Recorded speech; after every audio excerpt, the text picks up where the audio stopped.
All right, hi everybody, welcome back. I'm Dorothy. I'm a professional astrologer. You can find me on the web at nhastrologer.com, and thank you for finding me here. So please share my channel. This is, well, it's good information for everybody, so why not? So today I want to talk about the month of September for each of the zodiac signs, and it is best if you, when you follow these and you go find your zodiac sign, that you actually find the sign for your rising. You know, what time it's related to what time you're born. So that's the best way to do this. So when I'm speaking about any of the zodiac signs, it is a generalized forecast with some details, because I'm giving you the details about what's going on in the solar system, but how it relates to you as an Aries or a Gemini or a Taurus, whatever. It will be even more accurate if you know what your rising sign is. All right, I'm going to leave you with that, and let's get started. All right, Aquarius, hi, this is for you. This is for September. Now, the first thing I want to talk about is, and this is kind of exciting for you, I would expect, that we have Venus and Mars in the sign of Leo. They're conjunct on September 1st. Venus is retrograde, by the way, in your solar 7th house of relationships and partnerships. Now, Venus has been retrograde for a few weeks. Go watch that video if you like. It's on this channel. Just go hunt it down if you want to know more. But this has definitely been shifting and changing your relationships and your partnerships.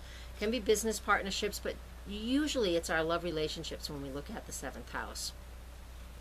And so what's going on with this? Well, Venus retrograde in that sector has definitely helped you to reevaluate what you're passionate about and what you really love about a person. And if you're looking at the business aspect, what it is that you appreciate and value in regards to that business partnership that you have. Moving on to the September 6th, because all of this is blending together for the first 10 days of September. September 6th, Venus does go direct. And so at 14 degrees of Leo in that 7th house. And then we also have 2 days later on the 8th, Mars in Leo making a trine aspect to Uranus and Aries. So let me explain. I know I just said a whole bunch of astrological stuff, and you're in Aquarius, you get it. Yes, you too. So it's warm out here today, and I'm really grateful. All of these energies coming from the 7th house truly does mean that, you're looking to be creative, you're looking to be self-expressive. Your partnerships are really creative and fun and passionate. If you haven't been engaged yet in a business partnership, once Venus goes direct on September 6th, great opportunity to engage in a business partnership with somebody, or to even start a new relationship. It wasn't a great idea to start a new relationship during Venus retrograde, but if you did, you did. And once it goes direct, you'll be able to see what it is that you saw in the person and where you want to move from there, if you want to move forward from there. With Mars in Leo making that trine aspect to Uranus and Aries, that goes from the 7th house of relationships down to the 3rd house of communication. So it is easy to communicate what it is you feel about somebody or how you feel about someone, or to sit down and have great brainstorming opportunities with those business partners. So back and forth. We've done business partnerships or love relationships. There's a lot going on there, and it's all positive. I would see it as all positive. On the 9th, we do have Mercury in the sign of Libra. It's slowing down to go retrograde on the 17th.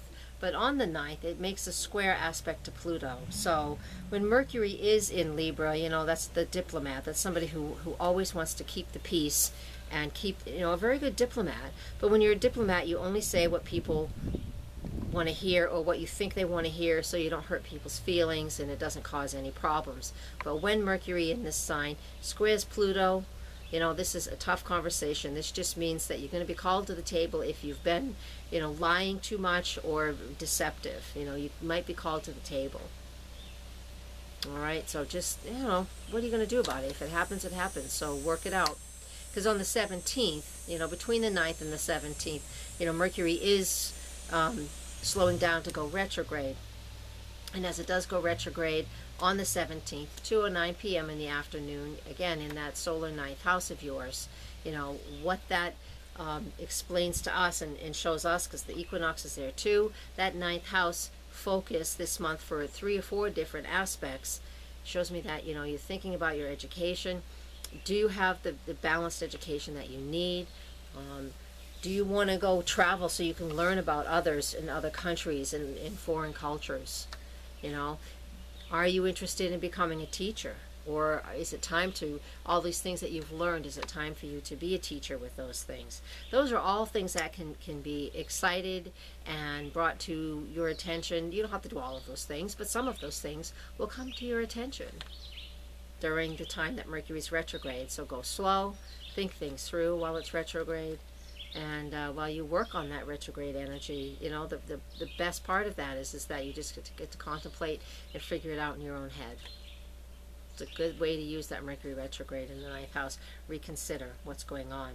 Now we also have on the 12th of September, I'm going to back up just a little, and depending on where you live, it could also be the 13th. We have the new moon solar eclipse at 20 degrees of Virgo. So a new moon in Virgo is all about focusing in on the details in our daily routine. We'll give you more information on that when we get closer, so subscribe to this channel if you haven't already, and share this channel if you will, please. I appreciate that. And you'll be notified when that forecast is up by email, if that's an option you've chosen. This goes on. Eclipses change everything. They're game changers for sure. And this is in your solar 8th house. Now the 8th house represents, you know, that transformational part of the chart. It's where we can use outside resources. It's that area of the chart that's about taxes, and it's the government, and it's people, it's death, you know, it's that transformational piece. And so when that new moon is in there, we're going to be focusing in on those categories. So just know that there's something going on there. It could be inheritance issues, filing taxes, paying taxes, things like that, you know, and outside resources, you know, credit, any type of credit that you have that you're using. It could be that something's finally come through for you and you're really happy about it, or it could be that it's time to pay it off. So focus in on that, and that's what that new moon solar eclipse on the 12th, 13th of September is about for you with Aquarius rising. Okay. Now on the 23rd is the fall equinox. That means the sun moves into the sign of Libra. We're looking for that fair and balanced energy once again. It's in the same house as their Mercury retrograde is, so that 9th house. So, you know, I really have a feeling that what's going on here is you're going to have something to do with with more education for yourself. All right, and foreign cultures, it could always be highlighted as well, foreign travel, but it just might be that you want to get some more education, or you want to start teaching. And that energy, you know, you'd be looking for the balance in that energy, whatever it ends up being for you. On the 24th to 25th, Pluto moves direct in your solar 12th house, and it's been in that 12th house for a while, so you've just been going through a whole lot of psychological shifts and changes. Pluto's slow. These changes will take a while. It's mostly like maturity, you know, when we mature from children to adults, but it's a very psychological place. So if you're into doing shamanic stuff for yourself and a lot of psychological work, you know, now's a great time, especially after the 25th when it starts to move forward again, because more secrets get revealed for us. And yeah, so that's a good opportunity to really do a lot of psychological work for yourself. Now, the final aspect is that I want to talk about for September is the full moon lunar eclipse on September 27th. Again, I'll create a separate video for that, but just know that this happens in your solar 3rd house. And when we have that full moon, it's at 4 degrees of Aries, 10:51 p.m. on the 27th of September in that solar 3rd house. That represents, you know, communication once again, and communicating who it is that you are, because it's in Aries, what it is that you need, and are you being heard? You might even figure out how to inspire others to be who they are, just because you're a unique Aquarian. You guys are pretty fixed in your ways of thinking about things, but I want you to take that, you know, that eclipse in the 3rd house and just get out there and try to inspire, you know, freedom and independence in others. That's a great way for you to use that eclipse. Eclipses change everything. Like I said a minute ago, eclipses are game changers. And when we have that full moon in Aries, and especially if it's an eclipse in your 3rd house, you're going to be saying things that you've been holding back for a long time. And you're going to be, you know, rallying and getting people to rally around you to create some cause, or go for some cause. All right, I'm going to leave you with that. Please come back, subscribe to the channel if you like. You'll know whenever everything new is posted. I'll be away July 27 to August 7th. So if you email me through my website, I will answer you. I'm camping, So it will be on my phone every couple of days. There's not a lot of power there. There's no power there. I don't want to have power. I want to camp and I want to unplug. But I do have to run this business while I'm away. So be patient with me. And it's automatic on my website. You can book your own appointments. You can schedule and pay for them right through booked in buttons. They're all over the website. So please do that as well. And I would love to talk to you. So thank you. And share this channel, please. Blessed be. And namaste. Gratitude.